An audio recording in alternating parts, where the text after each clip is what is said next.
पूरे सदन को ये मालूम है कि बाबा साहब डॉक्टर अंबेडकर के देहांत के बाद तो मान्यवर कांशीराम जी ने उनके इस मूवमेंट को आगे बढ़ाया, अपने जीते जी काफ़ी हद तक उसको आगे बढ़ाया। और उन्होंने ये फैसला लिया कि ये जो बाबा साहब डॉक्टर अंबेडकर की मूवमेंट है, इसको यदि हमें आगे बढ़ाना है तो बहुत कुछ त्याग करना पड़ेगा।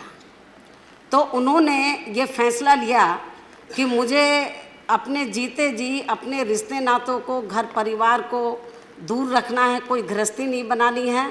उन्होंने पूरी ज़िंदगी लगाई। मान्यवर कांशीराम जी ने अपने जीते जी मुझे अपना उत्तराधिकारी घोषित किया।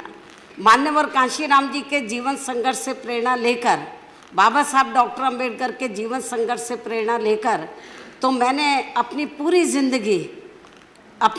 ज़िंदगी इस देश के दबे कुचले लोगों के लिए समर्पित की है। मैंने ये फैसला लिया कि मुझे ना कोई शादी करनी है, ना कोई परिवार बनाना है। मेरा पूरे देश के अंदर जो दबे कुचले लोग हैं वो मेरा अपना परिवार है। ये मेरा बहुत बड़ा परिवार है और जो मुझे आदर से बहन के नाम से सम्मानित करते हैं और हाउस के अंदर भी मेरा नाम कम लेते हैं, ज़्यादातर बहन जी करके मुझे सम्मानित करते हैं। मैं पूरी ज़िंदगी दबे कुचले लोगों के लिए लगाई, एक ध्यान होकर मैं लगी रहती हूँ। लेकिन माननीय सभापति जी, मैं बताना चाहती हूँ कि मान्यवर कांशीराम जी ने जब इस मूवमेंट को शुरू किया, पार्टी बनाई थी, तो उन्होंने ये कहा था कि यदि हमें अपने पैरों पर खड़ा होना है तो एक वोट और एक नोट। यदि आप हमारे दबे कुचले लोग अपनी पार्टी को पैसा देंगे वोट के साथ साथ, तो हमें बड़े बड़े पूंजीपतियों के ऊपर निर्भर नहीं रहना पड़ेगा। तो मान्यवर कांशीराम जी के दिशा निर्देश अनुसार पूरे देश के अंदर हमारी पार्टी बड़े बड़े पूंजीपतियों से पैसा नहीं लेती है। जो दबे कुचले लोग हैं उनसे पैसा लेकर इस मूवमेंट को आगे चला रही है और ये मूवमेंट आगे फल फूल रही है। लेकिन जो पूंजीवादी लोग हैं, जो धन्ना सेठ लोग हैं, जो पूंजीवादी मानसिकता के लोग हैं, उनको ये सब अच्छा नहीं लग रहा। और ख़ास तौर से उत्तर प्रदेश जो आबादी के हिसाब से देश का सबसे बड़ा प्रदेश है, और वहाँ पर जब उत्तर प्रदेश के लोग पार्टी का संगठन वहाँ भी चला रहे, पूरे देश के अंदर वो आर्थिक मदद देते हैं। और जब मेरा माननीय उपसभापति जी, मैं बताना चाहती हूँ, जब मेरा जन्मदिन होता है 15 जनवरी को, तो पूरे देश के अंदर तो बहुजन समाज पार्टी के लोग इसे आर्थिक दिवस के रूप में मनाते हैं। मैंने अपने लोगों को बोला, मुझे सोने चांदी मत दो, गहने मत दो, मुझे कीमती ऑर्नामेंट वो गिफ्ट मत दो, आपको जो भी कुछ देना पार्टी को आर्थिक सहयोग दो। आर्थिक सहयोग दिवस के रूप में मेरा जन्मदिन मनाते हैं। और पूरे देश के अंदर अभी यूपी में चुनाव के लिए कुछ समय बचा है, पूरे उत्तर प्रदेश के अंदर थोड़ा थोड़ा धन इकट्ठा करके वो पार्टी को देते हैं। लेकिन वहाँ पर जो भारतीय जनता पार्टी जो वहाँ पर सत्ता के सपने देख रही है, उनको ये सब अच्छा नहीं लग रहा। इसलिए आज उनके जो पार्टी के जो उपाध्यक्ष हैं, जिस तरीके का भाषा का, क्योंकि मुझे कोई भी नहीं दिखा रहा था, बहुत अपशब्द भाषा का इस्तेमाल किया, क्योंकि सब मुझे अपनी बहन समझते हैं, तो इसलिए वो बहन के सामने वो लफ्ज़ नहीं बोलना चाहिए।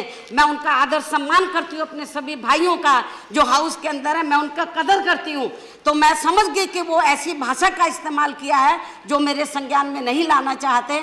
लेकिन माननीय उपसभापति जी, मैं कहना चाहती हूँ कि जो भाषा का मेरे ऊपर जो उन्होंने इस्तेमाल किया मेरे खिलाफ, हालांकि नेता सदन ने व्यक्तिगत तौर पर भी और पार्टी के तौर पर भी उसकी निंदा किया है, मैं उनका इसके लिए आभार प्रकट करती हूँ। सभी दलों के नेता ने, प्रतिपक्ष के नेता ने भी, हमारी बहनों ने भी उसको कंडम, मेरी बात सुन लीजिए, कंडम किया है। मैं उन सब की मैं आभार प्रकट करती हूँ। लेकिन माननीय सभापति जी, मेरा यही कहना है कि एक दलित वर्ग की बेटी, तो जो उत्तर प्रदेश की 4 बार मुख्यमंत्री रही है, मैं अकेले राज्यसभा के अंदर यहाँ पर मैं चुनकर नहीं आई हूँ, मैं यहाँ नॉमिनेट होकर नहीं आई हूँ, मैं कई बार लोकसभा की भी मेंबर रही हूँ, मैं लोकसभा में भी रही हूँ, राज्यसभा में भी मैं कई बार इधर इलेक्ट होकर आई हूँ, 4 बार। मैं उत्तर प्रदेश की मुख्यमंत्री रही हूँ, और मेरा अब तक का, जब से मैं राजनीति में आई हूँ, सभी दलों के लोग इधर बैठे हैं, नेता लोग, कोई भी ये बता दे, आज तक मैंने अपने भाषण में, चाहे विपक्ष के लोग बैठे हैं या सत्ता पक्ष के लोग बैठे हैं, किसी भी, चाहे छोटा नेता बड़ा नेता, मैंने किसी को भी अपशब्द नहीं बोला है। विचारों की लड़ाई होती है, मैं विचारधारा को लेकर तो मैं हमेशा तीखा प्रहार करती हूँ, वो को करना चाहिए हम वीकर सेक्शन के हित में, लेकिन मैंने किसी के भी ना कैरेक्टर के ऊपर, ना मैंने कोई व्यक्तिगत तौर के ऊपर मैंने कभी किसी के ऊपर हमला नहीं बोला, कभी किसी नेता को मैंने अपशब्द भाषा का इस्तेमाल नहीं किया है। पूरा हाउस इस बात से अवगत है, पूरा देश इस बात से अवगत है। मेरे को बहुत से लोग कहते हैं कि बहन जी आपके बारे में ये भाषा बोली है, आपको भी बोलना चाहिए। मैंने बोला नहीं, ये मेरा कैरेक्टर नहीं है। ये जो लोग इस किस्म की भाषा बोल रहे हैं, तो जिन्होंने, आज मैं आपको बताना चाह रही हूँ माननीय उपसभापति जी, बीजेपी के जिस उपाध्यक्ष ने जिस भाषा का इस्तेमाल किया है, तो उन्होंने मुझे नहीं बोला है, उसने अपनी बहन के बारे में बोला है, अपनी बेटी के बारे में बोला है, उसने मुझे नहीं बोला है, क्योंकि पूरा समाज मुझे अपनी बहन समझता है। और मैं बताना चाह रही हूँ, जिसने भी ये बोला है उसने अपनी बेटी के बारे में बोला है, जो लोग मुझे नहीं बता रहे अपनी बहन के बारे में बोला है।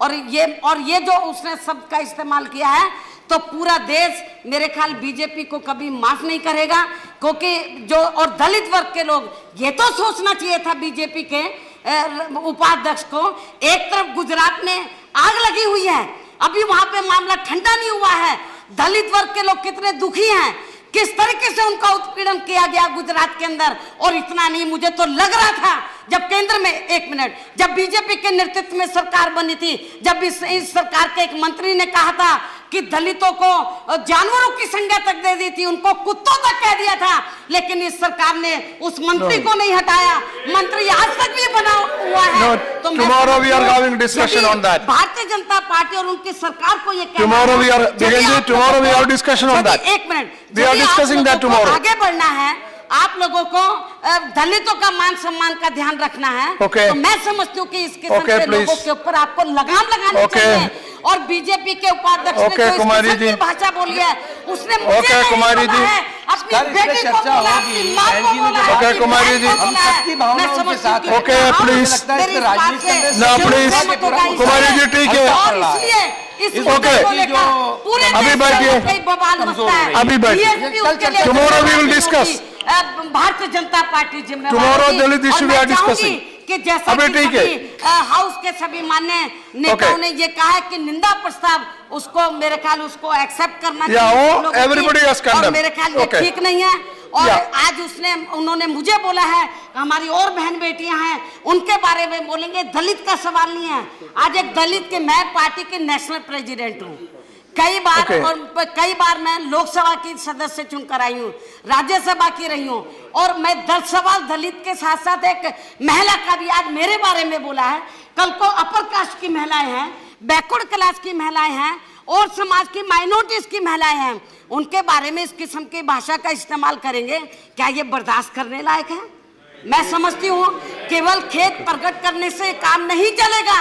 भारतीय जनता पार्टी को, नेता सदन को ये मेरा कहना है कि आज आपको माननीय प्रधानमंत्री जी के साथ बैठना चाहिए, आपका जो पार्टी का राष्ट्रीय अध्यक्ष है उसके साथ बैठना चाहिए, कुमारी जी, उसको पार्टी से निकालना चाहिए, उसके खिलाफ एक्शन लेना चाहिए, नहीं तो लोग सड़कों पे उतर आएंगे। मैं नहीं कुछ कर सकती। ओके, धन्यवाद। ठीक है। सुप्रीम कोर्ट ने ऐसा तमाचा मारा, शायद आइंदा ऐसी हरकतें वो कभी नहीं करेंगे, ऐसा मैं समझता हूँ। लेकिन फिर भी उनकी ये आदत है